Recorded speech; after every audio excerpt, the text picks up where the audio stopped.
Today we're talking about Osgood Perkins' new horror comedy, The Monkey, adapted from the 1980s short story by Stephen King. Basic premise is a wind-up monkey. Don't call it a toy. When you turn the key, it plays the drums, and someone in the vicinity dies of a Final Destination-style freak accident. I'm Gil, and I'm here with my brother Daniel. Hello. And we're going to break down the movie, spoilers and all. So there's your spoiler warning.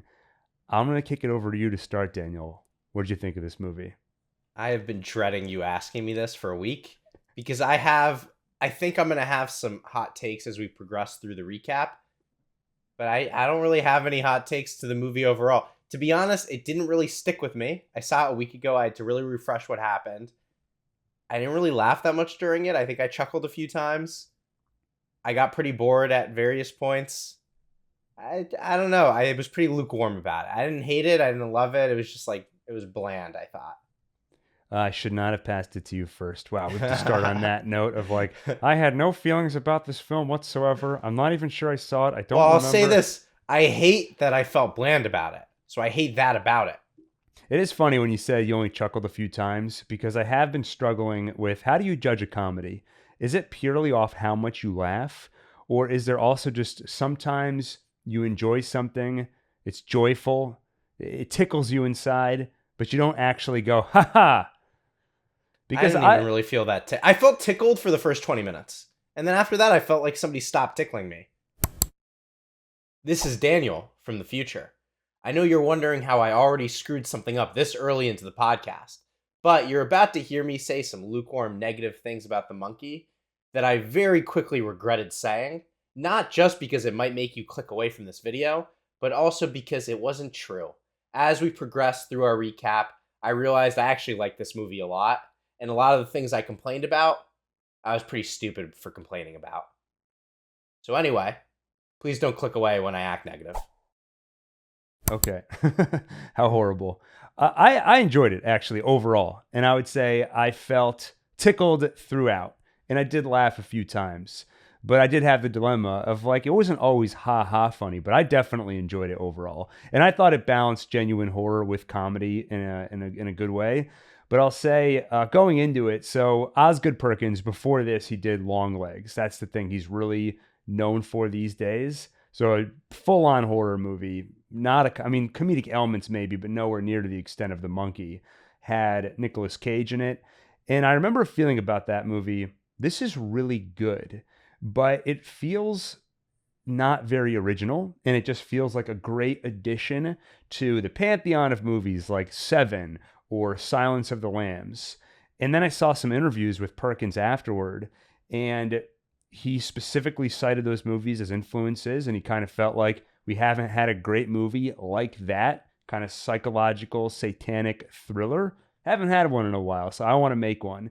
And I thought, that really explains the way I felt during that movie. It felt like a lot of, wouldn't it be cool if blank, but not a whole lot below the surface, but executed great.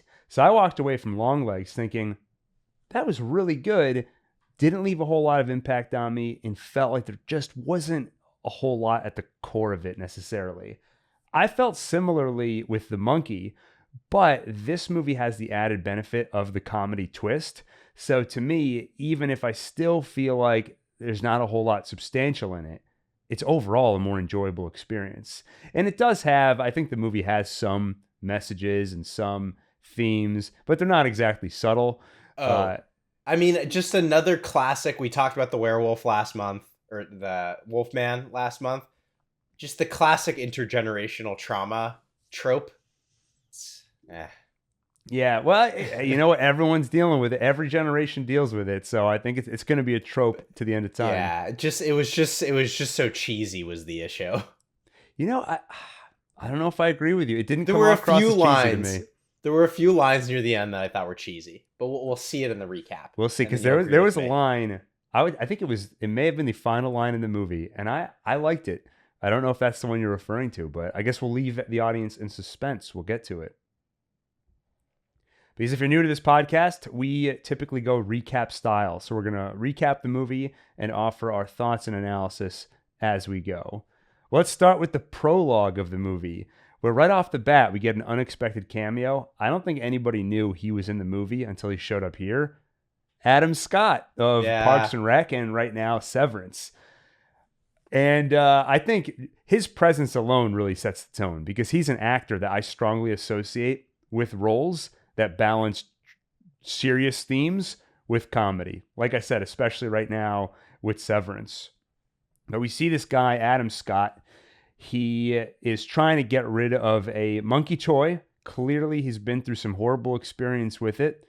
He brings it to a pawn shop, which feels really, what's the word I'm looking for? Irresponsible. You're just trying to pawn it off on this guy. Well, and he even says, he's like, I just need you to make this somebody else's problem or something like that. Which just, I guess in his mind, he's probably tried getting rid of the monkey a few times at this point, but it's the classic thing. The one I always go back to is the Simpsons episode with the evil Krusty doll. You toss it in the trash, but somehow it's back in your house no matter what you do. So I guess at this point, Adam Scott has realized you can't just toss it away. It has to be somebody's problem. I just don't want it to be my problem. So he's trying to give it to the pawn shop guy. And he's like, hey, we don't take toys. And he's like, don't call it a toy. And then the pawn shop guy is like, well, his drumstick is stuck in the up position. And Adam Scott tells him, like, hey, you don't want that drumstick to come down. If it does, we are all f***ed to hell. Which is a really funny way to phrase that. But then it starts playing. And Rat chews a rope, which knocks over an axe, which hits a harpoon gun, which launches into the storekeeper, and then retracts, pulling out all of his intestines. But then Adam Scott sees a flamethrower, and he goes, hot dog, takes it outside, burns the monkey while yelling, who's smiling now, you infernal son of a whore? Freeze frame. Narration kicks in. I don't know if every father passes some secret horror on to his kids, but mine sure did. And that is Hal Shelbourne narrating. And so we find out Adam Scott here is Petey Shelbourne, his father. I loved the opening. I was very tickled, very excited. And this isn't a criticism, it's just amusing, is he didn't think of trying to burn the thing before. He needed a flame. Like, a flamethrower is useful, in like war, because you can shoot the fire far. It's a toy monkey. He could have lit it on fire. Sorry, it's not a toy. Yeah, don't call it a toy. Yeah, you assume that by this point he's tried multiple ways to destroy it. And you would imagine that, okay, you see a flamethrower and you're like, wow, there's a higher grade of weapon. But yeah, I feel like by this point you should already know there's no weapon that can destroy it. But he seems to be really high in this hot dog. He's pretty excited about this flamethrower idea. What was your reaction? What did you assume was the time period this beginning part was set in? Yeah, I thought it was like the 50s because I think they like cut outside and it's like it looks really old school. Well, and then when I read that it was the 90s, I was like, this was not my childhood. Like, right, when he goes, hot dog, like he is talking like a 50s airline pilot. And so I found in an interview, somebody asked the director, you originally wrote the story set in the 50s and 80s. When you updated it, how did that change the story? Because in the version we saw, this flashback is like the 90s, and the present is the present, 2024, when this was filmed, or whenever. And so Osgood Perkins answers, so what did you change when you updated the setting? It's funny, I think about it a lot. Didn't really change it at all, to be honest with you. The kid stuff was all 50s originally, and I didn't change it. Bill's malapropisms when he laments the babysitter, I was going to marry that girl. That's very 50s to me. People don't say stuff like that anymore. Anyway, so yeah, he just didn't. I assume the reason he updated the setting is for budgetary reasons. So you don't have to make it look like the 50s or 80s. Instead, you only have to kind of make it look like the 90s. And then when all the present day stuff is present day. But he didn't change the screenplay. Honestly, I appreciated that because I do feel like, so one thing Perkins talked about is he's trying to capture, he's not trying to do a straight adaptation of Stephen King's short story. He is trying to put on screen what Stephen King means to him. And for him, Stephen King is a very nostalgic read. Like even the title card of this movie, when it pops up with the monkey, it looks straight off of an old paperback. So having people act like it's the 50s, even though it's inappropriate considering it's the 90s, it does give you that nostalgic feel. And it does just give the movie a little bit of character that makes it, you could call it style over substance, maybe, but it gives it style that I appreciated. Well, and like we've said before, if you ever make a movie feel like it's older, it just immediately seems like a better movie because you think, like, why would I be watching this old movie unless it were a classic? That, yeah, we talked about that on Joker, I think. Yeah. Because it feels like a forgotten Scorsese movie from 40 years ago. And your dad's like, you got to watch this movie, Joker, trust me. And you're watching it and you're kind of overlooking things that don't make sense or whatever. Because you're like, well, it's an old movie. Yeah, you give it benefit of the doubt. So cut to 1999. We meet Adam Scott's two kids, Hal and Bill Shelbourne. They're identical twins. Bill was born 3 minutes earlier and ate most of his mom's placenta. So he's the older brother, and he treats his brother like crap. I have to say right off the bat, by the way, like that line makes me laugh. And I've tried to do a lot of introspection recently on when does comedy work for me and when doesn't it? Because often I feel like I'm on the outside where everyone's laughing and I'm like, how is that funny? But I do know I have a sense of humor because the placenta, that was funny. But I think for me, when people find something funny and I don't, 9 times out of 10, it's because the quote unquote jokes are part of a movie or a story that is entirely a comedic world. Everybody's acting like a cartoon character.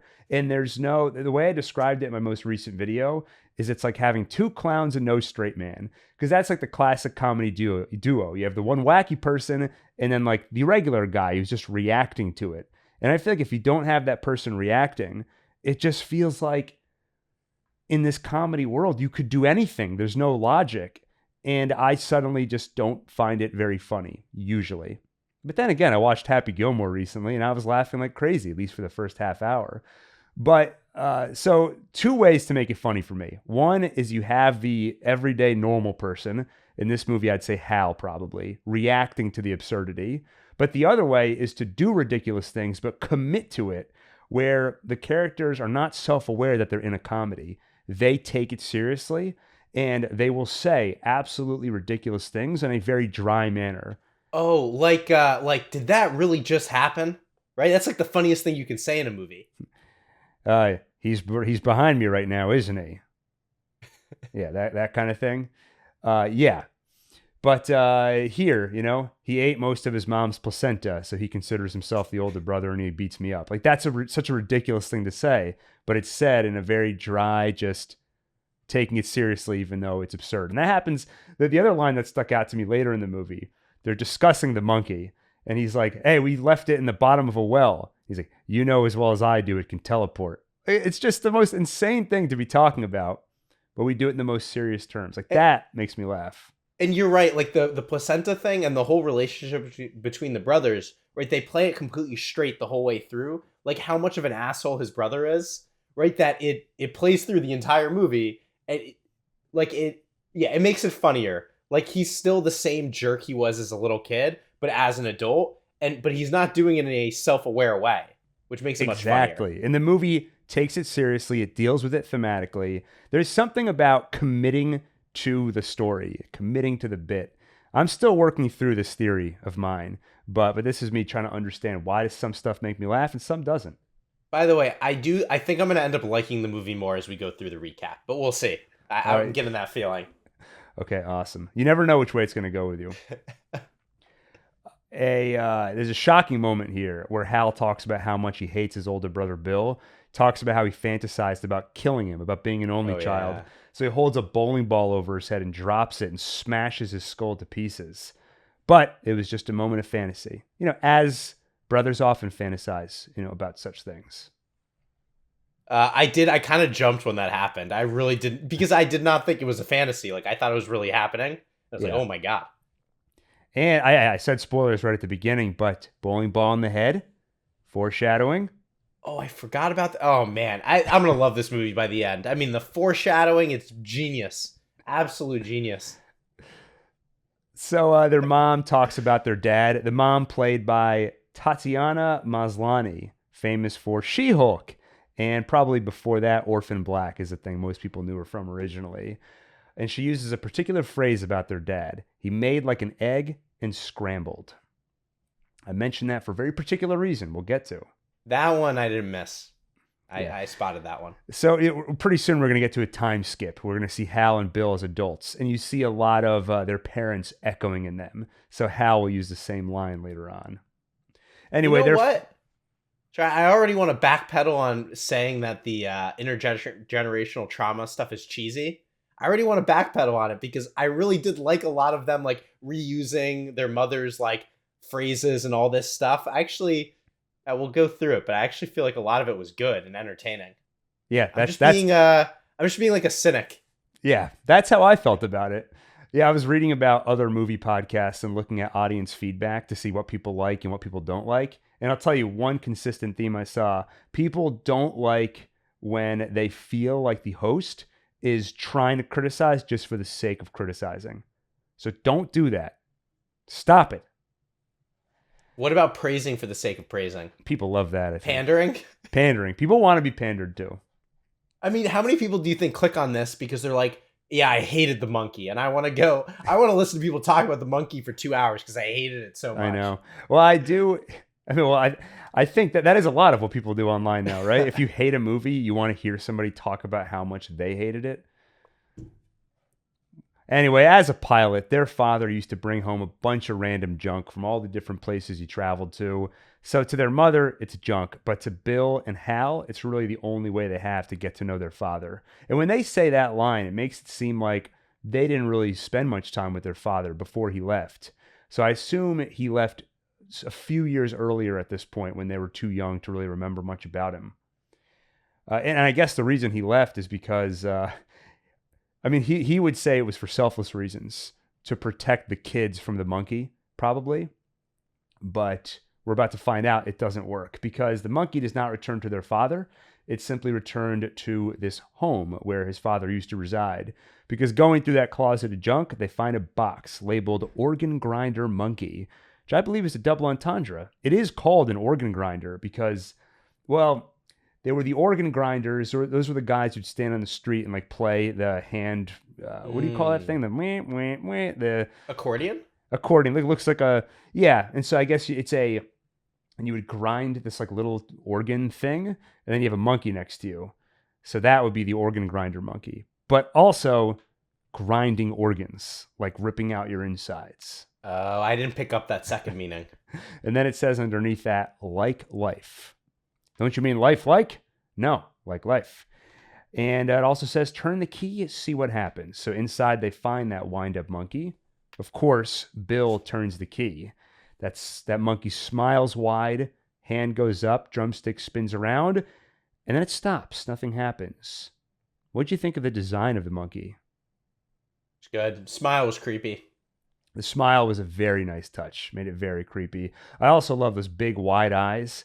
And I feel like no matter where the camera was placed, they always had it staring at you. So if you were to the corner of it or to the side of it, the eyes would be like looking to the side right at you. Very creepy. I like the drumstick spinning. Yeah, that was a nice touch. The music is jarring. And when it hits the drum, it's loud and intense. Apparently, in the original short story, it was the monkey with the cymbals. But I guess one of the producers saw Toy Story 3 and it had the monkey with cymbals, and he thought that they have the rights to that monkey, so we can't use it. But the way that was phrased, I'll admit, I took that right from the Wikipedia, but I think it was from a quote from an article or something. But the way it's phrased is like the producer thought they had the rights. The way that's phrased makes it sound like he was wrong. Like he was just mistaken, so we ended up with this different monkey. But I think the drum works better than the cymbals, because that thump of the drums is very foreboding. The next day, their mom has a date, so she leaves the kids with a woman they keep calling Babysitter Annie, which I thought was funny. I wonder if she appreciates that nickname. Like, I have been reduced to just the role I play in your lives. It's like Uncle Leo in Seinfeld. Yeah, Uncle Leo! When they get in Annie's van, the monkey is there. Bill and Hal both, I assume the other brought it into the van. You know, what is it doing there? They can just justify it that way. She takes them to a hibachi restaurant While they're in there, the monkey finally starts beating that drum. And then the chef accidentally cuts Annie's head off. And it's so sad, too, because the chef and Annie were having a moment with each other. Yeah, he kind of made a heart out of the rice and made it look like the heart was beating. Yeah, that was cool. I've never seen that before. Yeah. It also really made me want to go to Hibachi. Really? It made me terrified to go to Hibachi. This is not good. I've now watched all 5 Final Destination movies multiple times each for my timeline. And now I watched this. Now I'm like, I don't want to leave the house and I don't want to be near any sharp objects or do anything. Oh man, you know how careful I was walking home after that movie? It's like, let me look both ways 10 times before I cross the street. Yeah, I guess it's worn off because now you're like, I want to go to Hibachi. Hibachi is great, I'll admit. Oh, I'm like really fantasizing about fried rice now. Yeah, we need to make sure you eat lunch before these podcasts. I am hungry. I told you I did jujitsu this morning. Hey, look, this is on a separate channel from OneTake, so now I can talk about all types of things. I did jujitsu this morning, and yesterday I ran 10 miles. Wow, that's very impressive. I'm pretty hungry. I shouldn't have told you we're moving this to a new channel to keep you on your best behavior. Well, coincidence or not, by the way, Annie, babysitter, in the movie Halloween, you know, Michael Myers, he's targeting babysitters. The first babysitter to die, Annie. Do I know Michael Myers? I played Michael Myers. You did, and you did a great job at that. Check out the Halloween retrospective on OneTake. Yes, please do that. I don't know why I said that so flippantly, but Daniel gave a great performance in that. So inside the hibachi restaurant, Hal seems to sense the monkey's influence. Either he faintly hears the music from the van, or he can just tell the monkey had something to do with this. You can tell. And I will say that Annie's death is definitely played humorously because she like kind of turns her head and it does that thing where it's still connected for a second and then it just falls off into the middle of the hibachi table. And then smash cut to the funeral. Just like, what the hell? Smash cut. And as we've discussed multiple times, smash cuts just tend to play humorously. I felt bad for the chef. This is really the one time in the movie where the monkey seems to take control of another person and use them as a proxy to essentially commit murder. And I'm like, is he going to get blamed for this? I was wondering about that. That's pretty awful. That's really not cool of the monkey. Like, I feel like most other things you can forgive because it's like, it's his job to just kill people. But I don't know that they said it's his job to frame other people for murder. Yeah, because presumably that guy, at minimum, it's involuntary manslaughter or something. I don't know. I was also shocked when her head came off. I assumed he like maybe cut her throat or something, but somehow he reached all the way and cut her head off at the funeral. You know what's crazy? Wait, just side note, right? Like you think about that, it's nuts, right? Because just so quickly, right? Head removed from body, like instantaneously, and immediately like the lights go out, right? She's no longer alive. But like, what if you somehow reattached like immediately? Like, how quickly would you need to reattach everything for the person to still be alive? But I don't just mean this in a medical way, but I keep thinking recently about the whole, are you still there? You froze. I just wasn't moving. Whoa, you were just so focused. Sorry, this is just because we're not on a separate channel now. Let me finish my diatribe. But I keep thinking about this whole issue of like, what if like we completely disassembled your body atom for atom and then rebuilt it? Would it still be you? And the decapitation thing made me think about it because it's like this one little thing, like, and that's like consciousness gone. And then if we reattach it, is it still you or is it somebody else? Anyway, I don't know. It made me think about that. Here's a 2-word phrase that will haunt you. Lucid decapitation. Have you come across this concept? Is this the thing where they think that after you're decapitated, you're actually still conscious for like 10 more seconds? Yeah, I mean, I don't know if it's 10 seconds, but nothing is instantaneous, right? That would mean it's faster than the speed of light. So once your head is removed, there must be a split second where you're still alive. And way back in the day where people were getting, guillotined, there was somebody trying to study this. So like people would get their heads cut off and he would start yelling at them and like they would start blinking, but you can't tell if it's an involuntary just like spasm or if they're actually alive. And there's these accounts of a person just like in his final moments, with his head staring up at me from the basket. At first, he seemed like really angry, and then he seemed very resigned to his fate. It's just, you can read all about it. Who knows how much of it is an accurate interpretation or how much, like I said, is just involuntary muscle spasms. But yeah, so Babysitter Annie's final moments. So one of my favorite parts, I think got the biggest laughs in our theater. At the funeral, a very nervous priest walks up to the microphone, and you hear him kind of mutter to himself like, "Oh, fuck." He's just not ready to address this audience. She's gone by accident, or rather in an accident, because, there are no accidents. He just keeps remembering like, oh, wait a minute. This is supposed to be about God's plan and everything. It is what it is. And then he kind of catches himself like, you know what, that's good. And then he repeats it. It is what it is. The word of the Lord. He goes on like that for a couple of minutes. One of my favorite scenes. He really reminded me of Greg from Succession.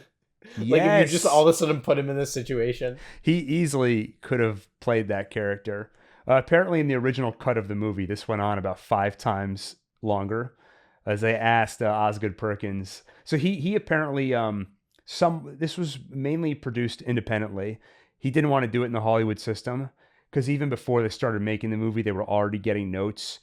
He said that there was some other movie out there which was testing well. So the studio was like, oh, make it more like that movie. And he's like, no, I'm an artist. Okay. So they talked, and so that means he has more freedom. But he talked about the experience. They still tested it with audiences, and you can feel where the movie's a little bit too slow. And he was like, as much as I love that priest scene, we did cut it down. But I thought it was great. I could have used another 30 seconds maybe. But after that, Bill and Hal's mom takes him out for ice cream and has a very frank talk with them. Everything's an accident, or nothing's an accident. Either way, same thing. Everybody's going to die. You're going to die. I'm going to die. Your friends, your parents. And she goes on, some will die peacefully, and some horribly. To hell with it. Let's go dancing. Which reminded me of another show we reviewed. Penguin. That's right, because that was Oz. Wait a minute. And his name was Oz, just like the director of this movie, Osgood. It goes by Oz. Yeah, so this is basically his mom, or the mom character, laying out the theme of the movie, I would say. And Osgood Perkins, the director, he talked about what drew him to the story. And he had some terrible experiences with death early in his life. So he is the son of Anthony Perkins, who played the killer in Psycho. So he has horror in his blood. And anyway, his father, Anthony Perkins, died from AIDS-related causes, and his mother actually died in one of the planes on 9/11. So he's had some awful experiences with death. And he's essentially said that as he's gotten older, his attitude toward it has evolved. And I think this essentially describes it. You can't overthink it. It's going to happen. In the meantime, let's dance, have a good time. When death feels absurd and ridiculous, let's laugh at it and not take it too seriously. The next day, Bill goes to school, or Hal goes to school, and we see that he gets bullied by a bunch of girls who make him take his pants off. And I guess Bill is putting them up to it, or somehow he's in cahoots with them. So when Hal gets home, he sees the monkey in his room. So what's it doing in his room? This thing seems to teleport. And while Bill is asleep, Hal has a little conversation with that monkey. You didn't have anything to do with Annie's death, right? And Bill catches his brother talking to the monkey. You can have that stupid monkey if you want, but you're going to have to say that you want to marry it. Say that you want to be Mrs. Stupid Monkey. So Hal, ever the pushover, repeats the phrase, and now the monkey is his. Next day at school, he finds the monkey in his backpack. I don't think he took it on purpose, right? I interpreted that as the monkey has now teleported into his backpack. Some girls make fun of him, the same ones who made him take his pants off. This time they pelt him with a bunch of bananas.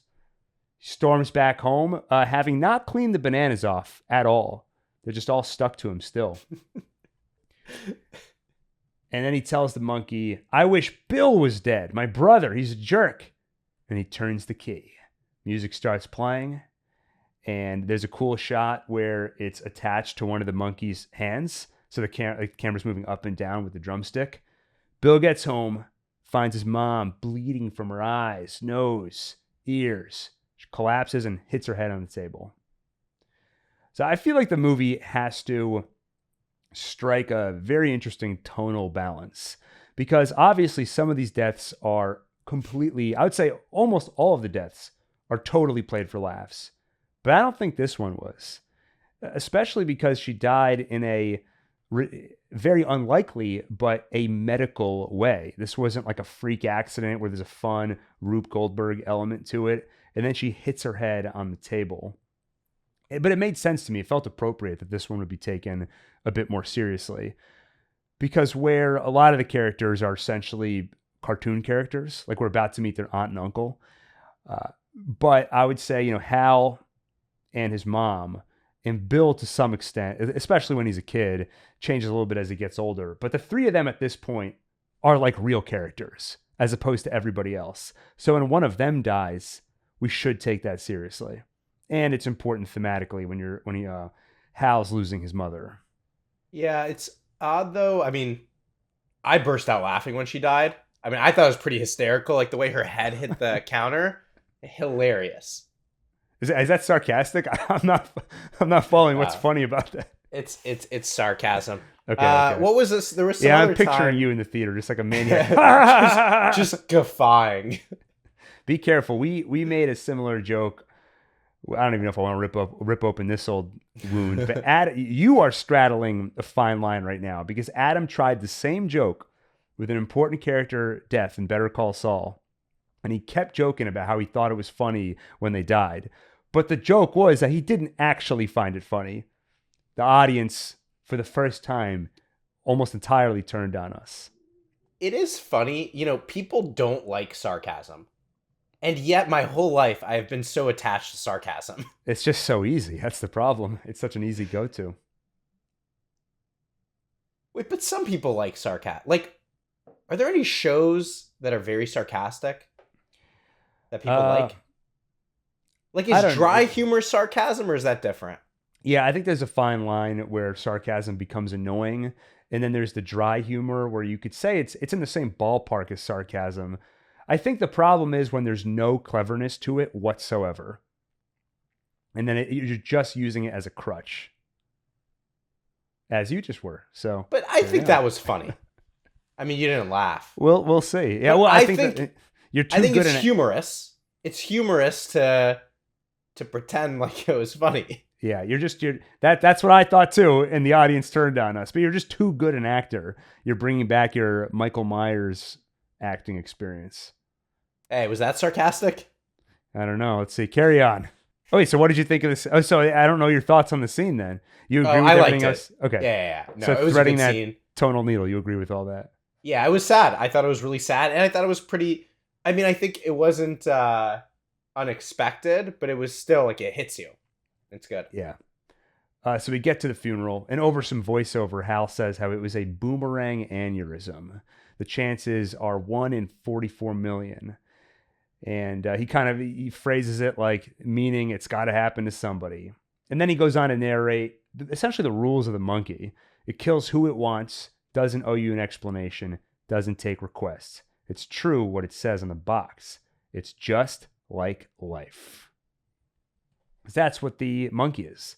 There's no explanation for this monkey. We never find out where it comes from, how it does what it does, but it is essentially the personification of death. And death does not have an origin. It's just part of life. At the funeral, Bill interrupts the proceedings, starts yelling to his mom like, "Ha ha, funny joke. Okay, you can wake up now." Wait, just like me laughing at it. Yeah, Bill was not laughing. Oh yeah, there was a slight difference. Bill was hoping against hope that his mom is actually alive and just playing an elaborate prank, but she is not. I really like that. I thought that was pretty heartbreaking. It was heartbreaking, and it's a great moment, though, because, yes, it's heartbreaking, but it is also funny after he sits down and you see his uncle just awkwardly stare at him like, what the hell is this kid doing? but doesn't comfort him and clearly has no idea how to handle the awkwardness of it. So I feel like that's a great encapsulation of the movie's overall tone. That uncle, by the way, is played by the film's director, Osgood Perkins. And I thought he nailed it. I thought he did a great job. That night, so now Bill and Hal are going to go live with Uncle Bill and Aunt Ida. Their uncle gives, sorry, I keep saying Uncle Bill, Uncle Chip. Bill's the kid's name. So that night, Uncle Chip gives Hal a little talk. Me and your aunt, we never wanted kids. We're swingers, but I guess that's over with. Anyway, we're going to do our best. Thing is, our best might be pretty bad. I thought that was funny. Again, just because he's committed to it. Like he's not delivering the speech in a wink, wink, like I know I'm a horrible parent way. He is committed to the bit of I believe that I am saying the right things. And there is something refreshing about being brutally honest. I am going to do my best, but it's probably going to be terrible. And just delivering the worst speech you could give a kid who just lost his mom, but in a very deadpan and sincere way. Well, that night, Hal's had enough. He takes the monkey downstairs, chops its arm off, and inside he finds a weird black substance. Then he goes on to hack it to pieces, put those pieces in a garbage bag, and make sure that that garbage bag gets on the truck. Obviously, you're supposed to put each of the pieces in a separate bag. Were you thinking that too when you watched this? No, because I just took for granted there's no way to get rid of that monkey. It doesn't matter. But I do always have that thought when it's like, this thing can't die. We cut his arm off and it grew back. And I'm like, okay, did you try cutting its head off? And then did you try taking its brain out and hacking that to pieces? Like, did you try atomizing the thing? You gave up after one try. But what I love is Friday the 13th in that franchise, there is one movie where they finally kill Jason and they do chop him to pieces and they put each piece in a different jar. But then I think his spirit escapes or something and he starts possessing people and then using them to kill people. So like they did the right thing. And that might be a slightly inaccurate portrayal, but it's something like that.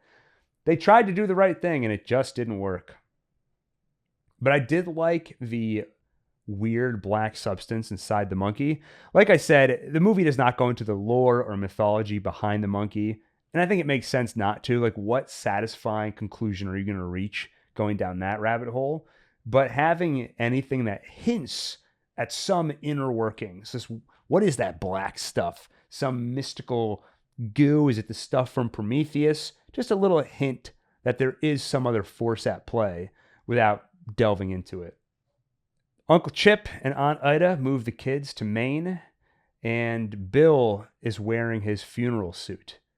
Tells Hal, if I take it off, I'll have to put it back on as soon as there's another funeral. But if I don't take it off, then I won't have to put it back on, and there won't be any more funerals. I had to read through that a few times to figure out, wait, I'm trying to parse that like a riddle. Is that logical? That night, Bill sees the monkey outside staring at him. Wait, not outside. It's a reflection because the monkey is inside. Hal, why did you bring that monkey to Maine? I didn't bring the monkey to Maine, Bill. I chopped it up and threw it in the trash. Doesn't look chopped up to me. So this is where Bill gets the bright idea. Okay, Hal, you're telling me this is a magic killer monkey. Well, let's confirm that it's a magic killer monkey by turning that key. You don't even see them turn the key. He's like, we should try it again. Smash cut to Uncle Chip's funeral. That was funny. And we see how he died. Where he was camping, and while he was in his sleeping bag, 25 stampeding horses ran over him. And then they dump what looks like essentially spaghetti sauce out of the sleeping bag. Okay, I'm feeling bad that I said such lukewarm negative things about this movie at the beginning. I think it's going to turn people off. Can I record a quick message from the future to interject there? Sure. Okay. How do you usually start your messages from the future? This is Gil from the future. Okay. All right. This is Daniel from the future.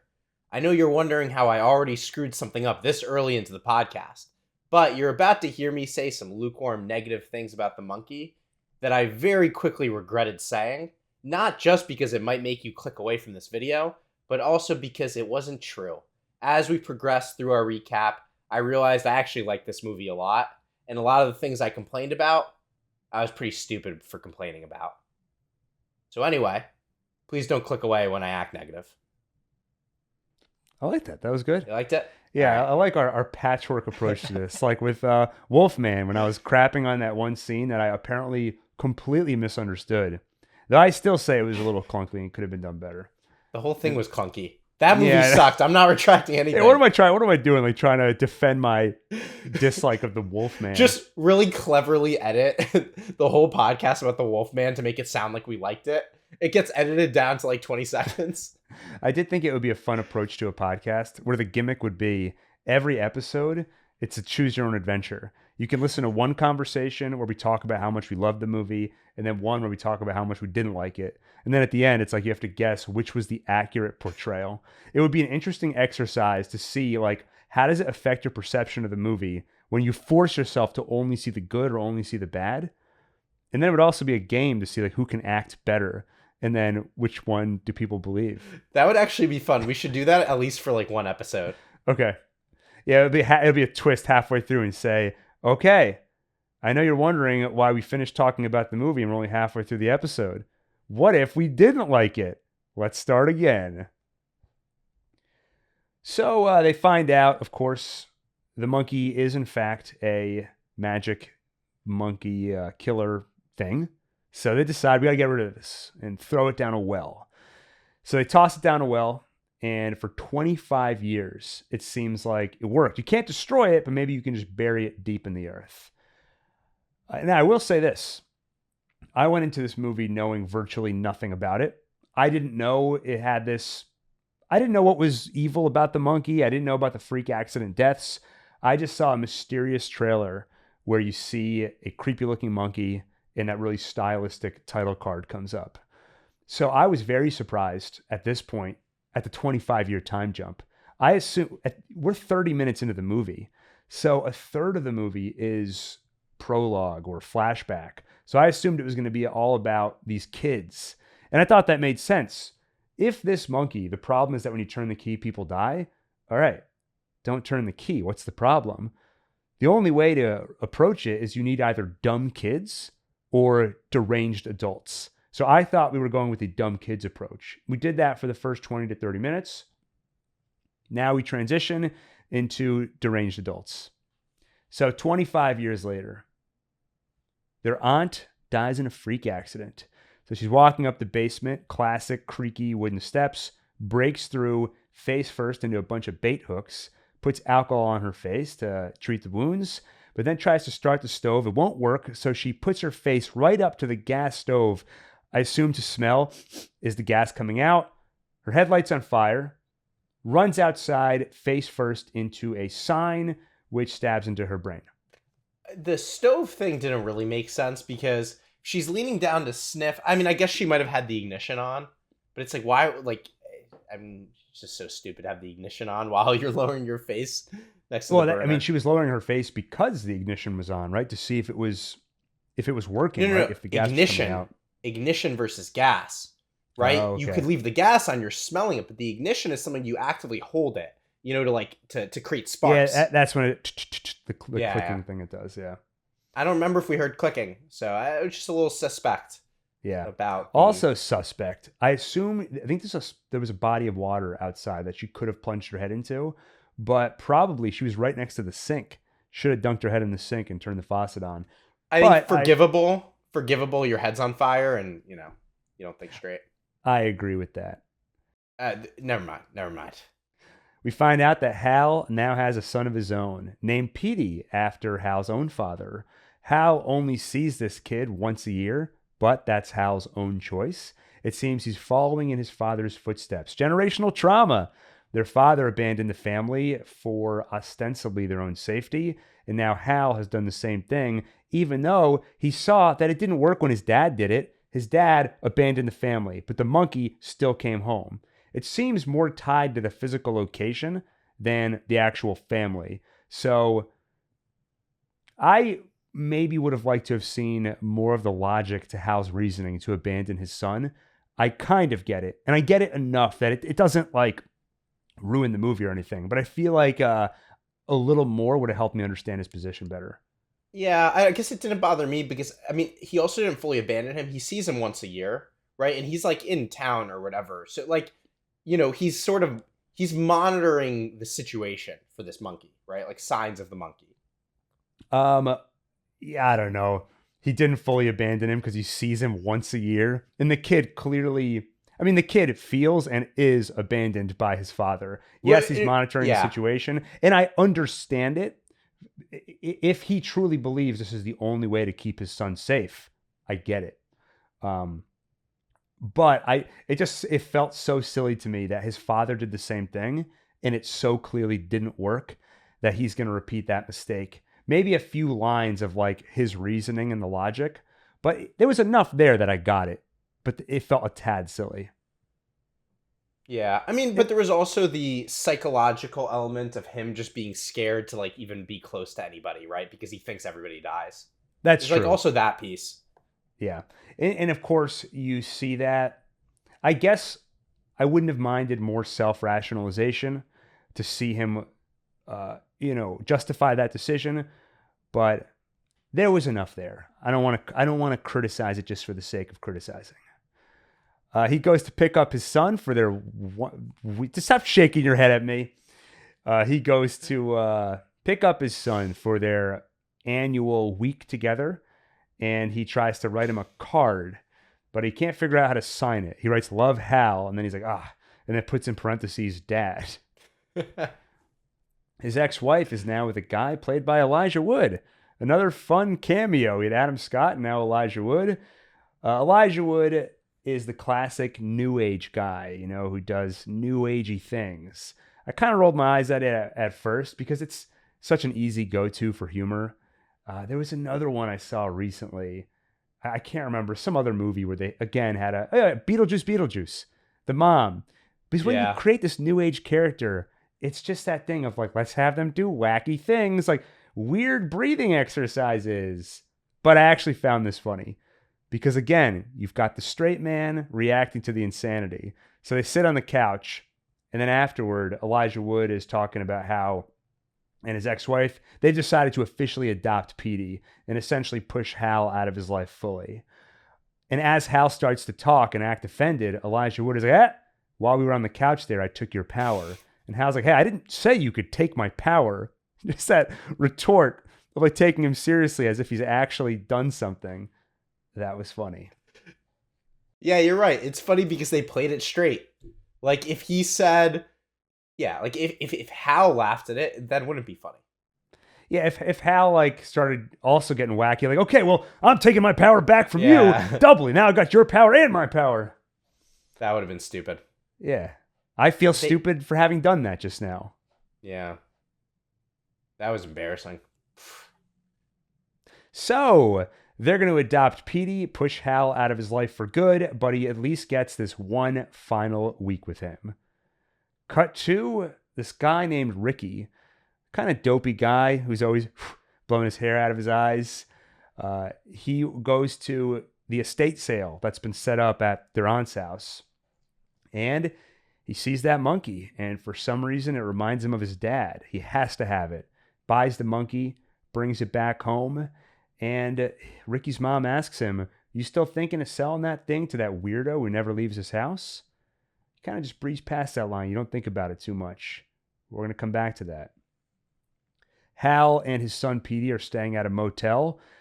Petey is working on a family tree for school, so he's got to ask his dad a lot of questions about his family, understandably a touchy subject. Hal is very standoffish and even lies, claims that he was an only child. And that night he has a nightmare where the monkey picks him up and chops him to pieces.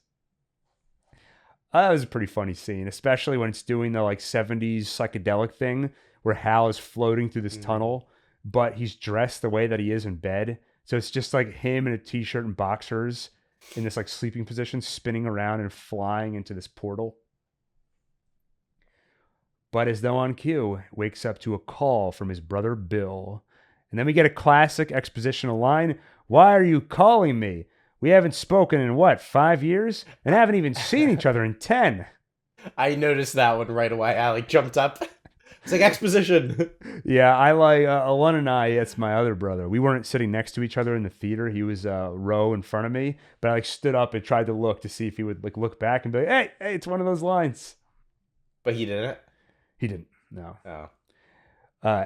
In the time since childhood, Bill has apparently turned into, I don't know. He talks like a supervillain or something. Everything is said in this cryptic way. I love it. He goes, "Aunt Ida is no more." And he speaks in this almost poetic way, but he basically explains how she has died in what the police called a freak accident. Hal, you must return home and make sure that it isn't there. It's at the bottom of a well, Bill. It can teleport and you know it. Goes on. The monkey attaches itself to our family, and I don't want to die, Hal. The monkey must be vanquished. Well, why don't you vanquish it? Really enjoyed this whole conversation. But the bottom line is Bill essentially blackmails Hal into going home because he tells him, look, I'm not going to go home, but Hal, you have to. And hey, you've got a son who I know you're worried about. So if you want your son to be safe, you better go home and make sure that monkey doesn't get into the wrong hands. While they're talking, the AC on the roof of the motel falls into a puddle of water near the pool. And then a lady is diving into the water. Hal tries to stop her, but she gets electrocuted and she explodes. Body parts and blood flies everywhere. Yeah, I felt that was in poor taste. Yeah. There's only one part that I thought was borderline poor taste. This was obviously so cartoonish and ridiculous. Again, it was funny. You can laugh at death. That's what we should do, Daniel. Ha ha ha. Hal wakes his son up. And he yells at him, we got to make like eggs and scramble. So they leave the motel. They go to Aunt Ida's place. Hal tells his son, this is because I got to collect some things because my aunt died. Obviously, we know he's there to make sure the monkey is not being monkeyed with. When they get to her place, they see a realtor, a very overbearing realtor who keeps giving her card to everybody, including this kid, Petey, who obviously is not going to buy a house or anything. And she very over the top mentions Hal's brother. Oh, your brother Bill said you were coming. Your brother, hence meaning you are not an only child. Laying it on very thick because this is Petey realizing my dad lied to me. He was not an only child. When Hal and the realtor head into the house, she mentions that a lot of people have been dying in very weird ways lately around town. He also finds out about the estate sale, meaning that monkey could be anywhere. And then they open a closet with a shotgun in it. It falls, shoots the realtor, and now she blows up. And the tip of her finger flies into Hal's mouth, which is gross. So clearly the monkey is back in play. Cops show up. They tell Hal, you can't leave town during the investigation. So now they really need to find that monkey because we know the monkey seems to work within a physical area. If you're near it, you're in danger. If you're far away, you're probably fine. I will say there are moments where the cartoonish aspects start to become too much for me. Like this is such a minor moment, but when the police is talking to Hal, she tells him, don't go upstairs. I mean, have you been up there? It's like that restaurant, Spaghetti City. Yeah, that wasn't funny. It's like, because it's not believable. No cop would say something like that. That's ridiculous. You're talking to this person who just witnessed a death and you're comparing it to spaghetti. It made more sense with their Uncle Chip because it wasn't like a cop was consoling someone and was like, your uncle looks like spaghetti. It was more like the kid overheard that. They said it looked like spaghetti sauce. It probably wasn't intended for him to hear it. And then when they bring the body out, there's a bunch of cheerleaders. Wait. Who could possibly think that line was funny? Like, what did they think would be funny about the line, about it being like Spaghetti City? Well, I mean, I could see why, because the whole through line of this movie is laughing at over the top and ridiculous deaths. And when somebody dies, the first thing you do is not to compare it to spaghetti or some other, horrible thing. So this person is saying something really inappropriate and ridiculous. So the awkwardness, there's a humorous element to it. Okay. Yeah, I'm figuring it out. I mean, I've thought a lot over the last 5 years about what makes storytelling engaging for me personally. The comedy angle is one I'm just starting to dive into. I'm trying to figure it out. Like, it would have been funnier if she said, it's like a crime scene in there.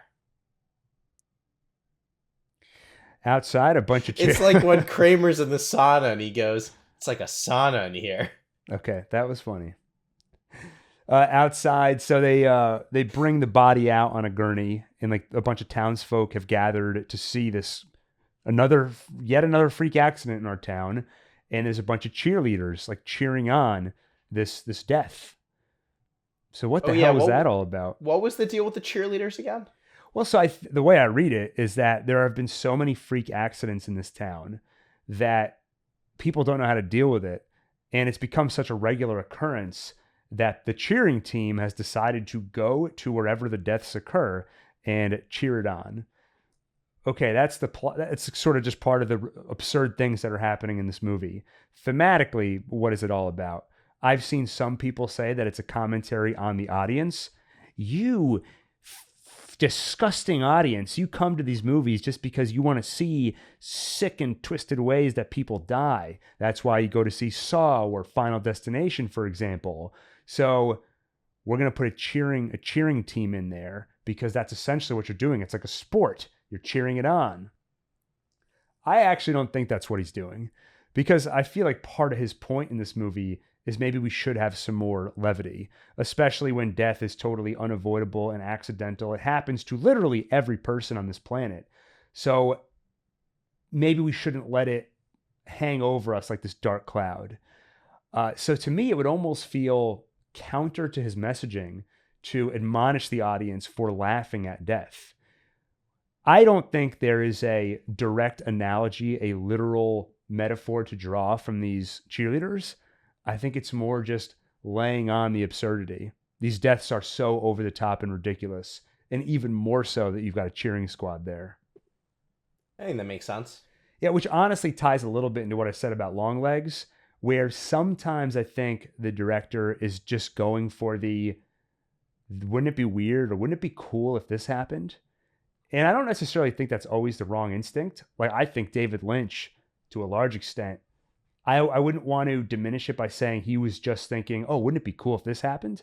But his movies are very dreamlike. And when you're crafting a dream, you are not getting into the inner workings logic of it. You're sort of just letting your subconscious carry you. And if you're emotionally drawn to certain imagery, you might put it on screen even if you don't know exactly why you're putting it there. But I don't know, for some reason, sometimes that works for me, and other times it just comes across as style over substance, or maybe there's something lacking there. And I won't say how I felt about these cheerleaders one way or the other, because I'm not sure. Leave it to the audience to decide. Hal gets another call from Bill, and just more kind of messing around. He tells him, await my signal, which gives Hal the idea, wait a minute, signal? How are you going to signal me? Are you in town? So he checks the phone book. Nothing under Shelbourne, but he does see somebody in the phone book under the name Mrs. Monkey.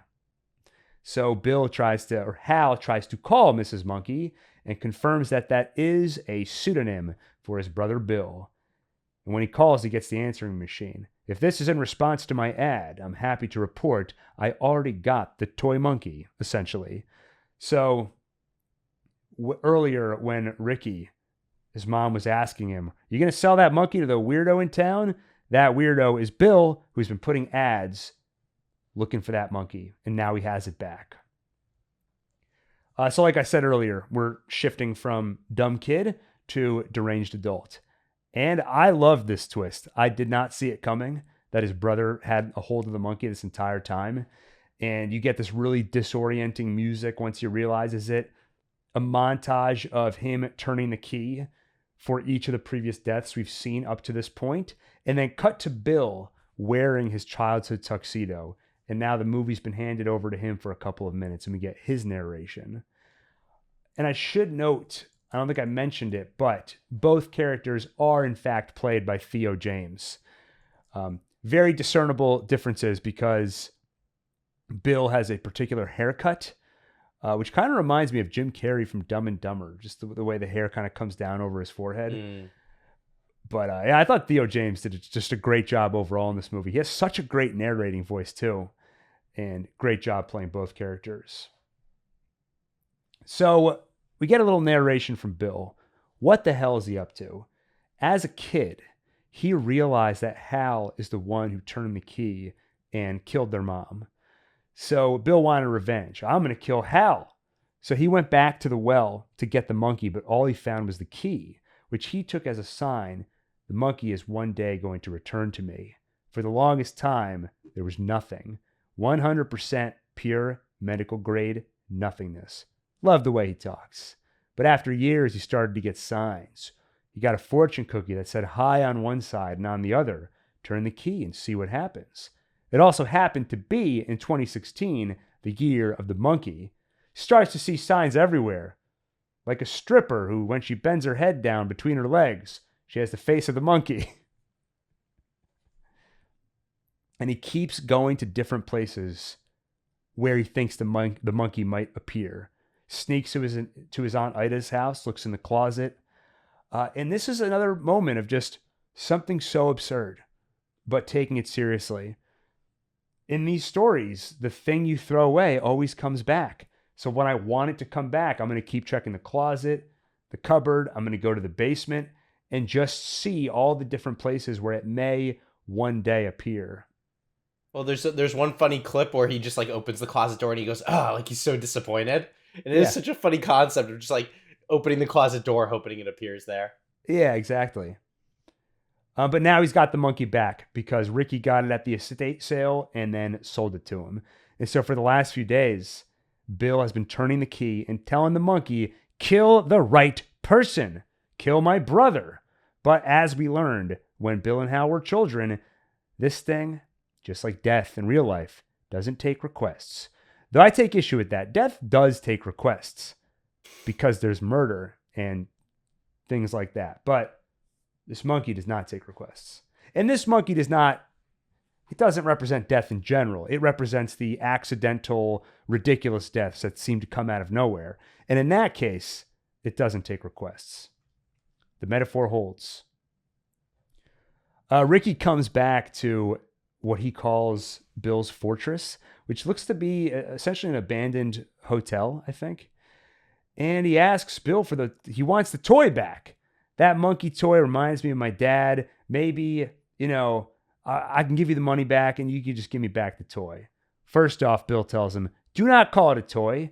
And also, do you know that 27% of English speakers will say, oh, shit, or holy shit before they die? Which is funny because death is the one thing that will happen to all of us.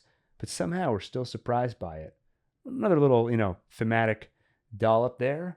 And ultimately, Bill tells him, you're an idiot.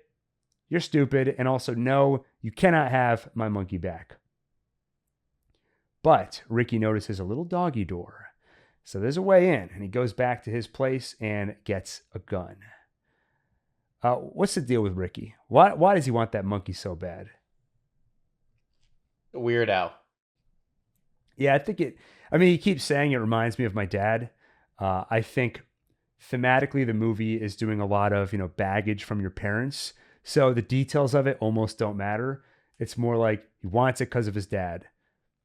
That's sort of enough. I also assume there's just an element of if you've got a little bit of darkness in you, you're drawn to the monkey. The way Bill becomes obsessed with it, Ricky seems to equally become obsessed with it. He wants it back. So he needs a plan B. But meanwhile, Petey and Hal, father and son bonding time. Petey asks his dad, have you ever killed anyone? And I love the way Hal hesitates here. He's like, yeah, no, of course not. But the long pause says it all when you ask someone that question.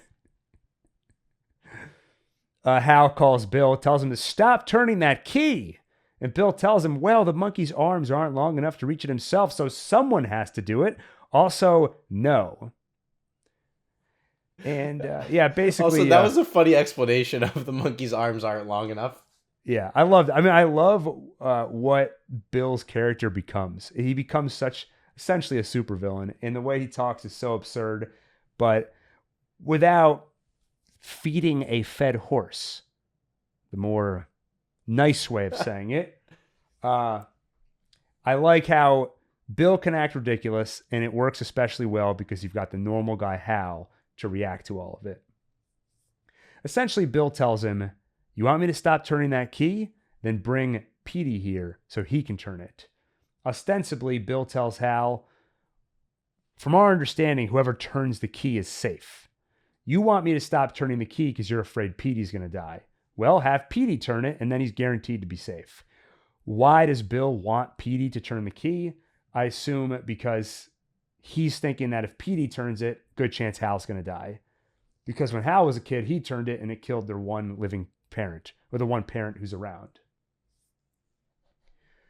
Hal and his son get into an argument for obvious reasons. Dad's been a POS father, abandoned him, seemingly doesn't care about him, and they finally start to have it out. Hal tells him, I was a dumb 20-year-old when I had you, so I was an accident? Everything is an accident, echoing his mother there. But he goes on, let me clarify, Petey. You were an accident, yes, but you are not a mistake. I am so glad you are here with me. You are very precious to me. That's why I stay away. I come with all sorts of weird baggage, and I don't want you to have to deal with that. And then I love this part. What kind of baggage? Bad stuff. Evil stuff. Stuff I got from my dad I don't want to pass on to you. Because this conversation is like 80% real life. I have baggage. I don't want to pass it on. And then 20% supernatural horror. Evil, demonic stuff. And you also see he gets stuff from his mom, but there's an evolution of her viewpoint where, yes, everything's an accident, but he can add on to that. Accident does not equate to mistake. You can make plans in life, but there's infinite possibilities, and it's all a question of what is your attitude toward the things that were unexpected. And even if you're planning for certain things, you have to be open to the span of possibilities that will allow. There's also a bit of, we're all mixed bags in life. Just because you got an evil monkey in your life, you don't abandon your son. That's the big takeaway. Ricky shows up at the motel, poses as the police. He's got that gun, kidnaps Hal and Petey. Why? Because Petey is small and he will fit through that doggy door. So he wants to bring him to Bill's fortress and have Petey steal the monkey. I love how Ricky is trying to be menacing, but at the same time, he's just so goofy. Like when they get to his brother's house, Hal asks him, where are we? Huh? This is your brother's house, or like fortress. Don't pretend you don't know where we are. Well, we're estranged. Oh, that sucks. Fantastic character. Ricky tells Petey, go in there and get the monkey. And that's when Petey realizes, wait a minute, all this crap, you abandoning me, you lying about having a brother, it's all about a toy monkey? It's not a toy. Exactly. And Hal starts to open up about it. All right, look, I was going to tell you about it when you were older. All right? That monkey is evil. It's basically the devil. So Petey goes through the little doggy door. And Bill has protected the place with a bunch of booby traps, though not very well, because Petey trips over one of the tripwires and it sets off an axe, but it falls like 6 feet behind him. So very poor planning here. Petey avoids the rest of the traps, gets into the house, and sees Bill. How's it going, Bill? It's been a long time since anyone's asked me that. Now that you mention it. He asked him if he's okay. He's like, now that you mention it, no. Which I thought was funny, but then he just kind of shifts gears. Hey, why don't you try turning this key for me, Petey? Petey's dad told him, like, whatever you do, don't turn the key. But you can't blame the kid. How could you imagine anything bad's going to happen from playing with a toy monkey? So he goes ahead, turns the key. Now, outside, Ricky has a gun to Hal's head. But they notice a big beehive in front of them.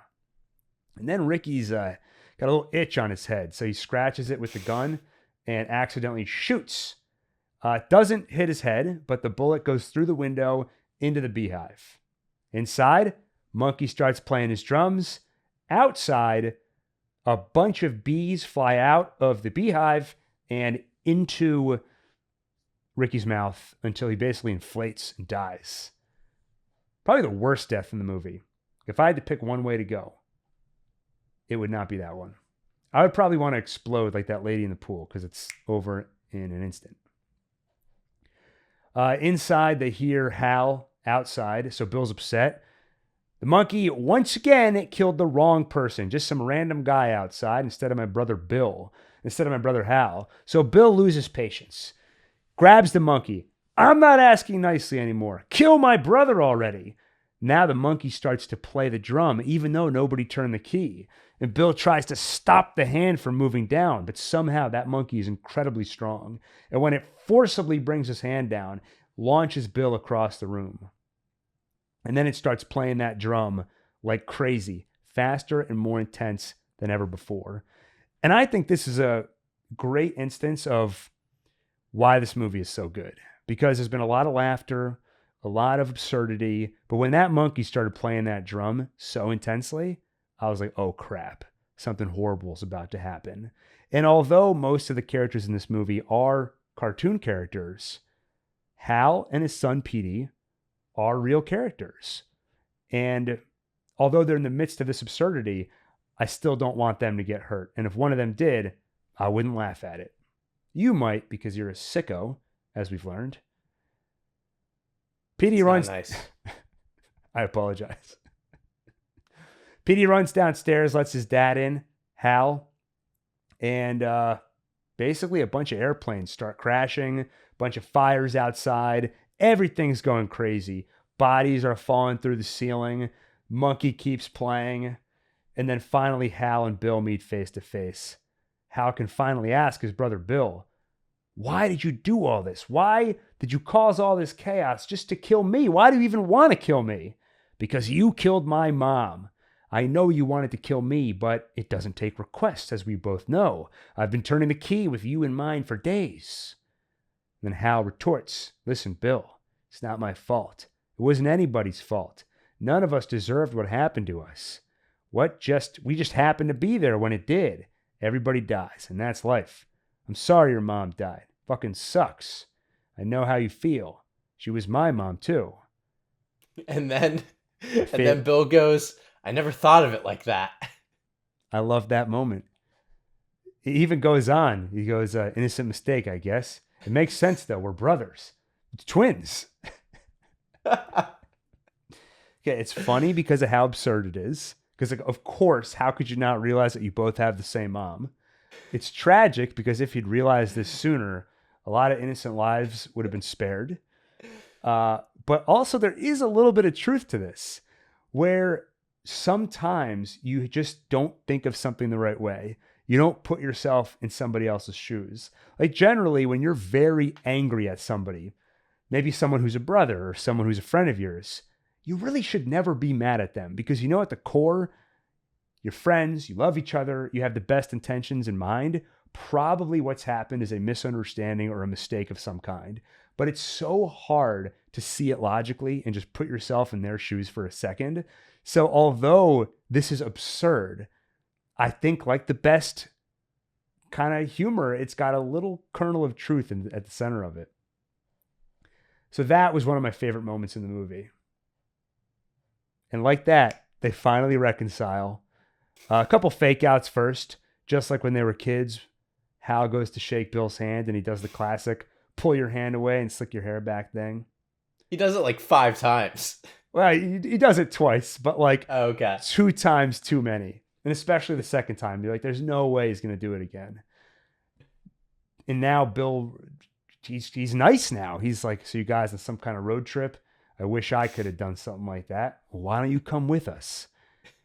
But before he can say yes, the monkey strikes again because like some swords fall, which knocks over a cannon, which launches that same bowling ball from when they were kids right into Bill's face. Body kind of stumbles around for a second and then falls over. Hal and Petey, father and son, they now understand each other. They've gone through hell together. Surrounded by all this carnage, they start to drive out of town. And Petey observes, I get that everybody dies and that's life, but this is like everybody dies at the same time. And this is where there's the moment that I thought was, I'm not going to put judgment on it and say it was in poor taste, but I'll say it was the one time where maybe I chuckled, but my stomach turned and I was like, I don't like to see that. As you see a mother chasing after a baby carriage that's on fire. That's just so horrible. But I get it's of that humor where it's like, what's the difference between a Corvette and a garage full of dead babies? The difference? I don't have a Corvette. That the humor is just how you went so dark. That's so insane. You can't help but laugh. Only problem is I'm not 12 years old. I've matured a bit. Anyway, as they drive away, they decide, what are we going to do with that monkey? We're going to keep it close. That's the only way to make sure nobody gets hurt. Keep an eye on it. Make sure nobody turns the key. At a red light, Death on a pale horse walks by, makes eye contact with Hal. Hal kind of nods at it, and the Death moves on. This is the biblical incarnation of death. The pale rider on a pale horse. I think this is another example of wouldn't it be kind of weird and cool if this happened at the end? And it is a very memorable moment. It felt appropriate just to kind of acknowledge death at the end. Because they were basically in this apocalyptic environment at that point, right? It did fit. Yeah, and it's memorable. And now here's where we get to the end. Hal tells his son, I just got an idea what we should do right now. Let's go dancing. Dancing? Like with our bodies? Where'd that come from? Comes from your grandma, Lois. Cool. Yeah, it is cool. It's a great final moment in the movie. So this is earlier, you were saying there's some really cheesy lines that kind of put a bow on the theme. Is this the line you were thinking of, or was that something else? I don't know. There were a bunch of lines about it. I did. I retracted it. You better edit this the right way so that people know I retracted my statements. Yeah, but it's so much of this movie is about all the baggage you get from your parents. And now that I think about it, there are so many stories and movies and shows that deal with the crap that you inherit. But you know what? Let's take a moment here and acknowledge there's some good stuff too. And that's what this is. My mom did hand me the tool for dealing with grief. Let's go dancing. And that's a really heartwarming, great final note for such an absurd movie.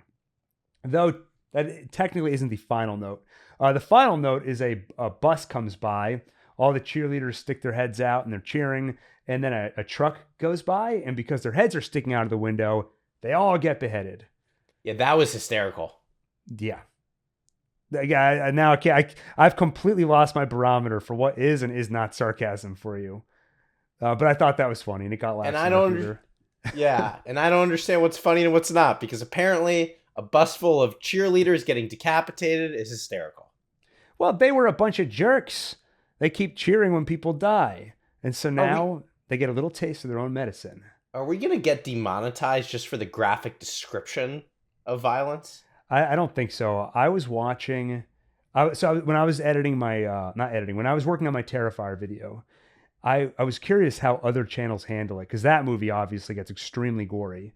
And I looked at kill count, and when they showed some of the most brutal scenes from Terrifier, their blur effect was so precise. You see everything that's going on, but it's just like the specific little areas of the screen that are blood or wound are blurred. But I'm like, at that point, the blurring is doing very little. So I think there's a decent amount of leeway. But we'll find out, I guess.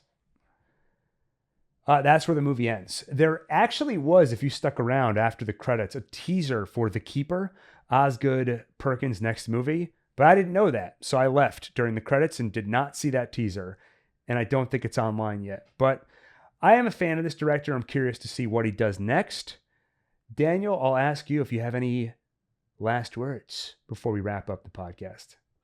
I already retracted my negative statements about the movie. I think I like it. It did tickle me throughout. I think I forgot how tickled I was until we reviewed all of the different tickling moments that transpired. It was good. It was funny. All right, cool. Well, I'm glad I was able to give you a renewed appreciation for this movie. With that, thank you everybody for watching. And let us know if you have any movies you want to see us review. I think I want to start mixing in some more classics. At the beginning, we had a great mix of like old movies, new movies. Let's go back to some of that stuff. So stay tuned. And in the meantime, like, subscribe, hit the bell icon for more, and find us in any podcast app if you just want to listen. With that, I'm Gil. I'm Daniel. And this is One Take.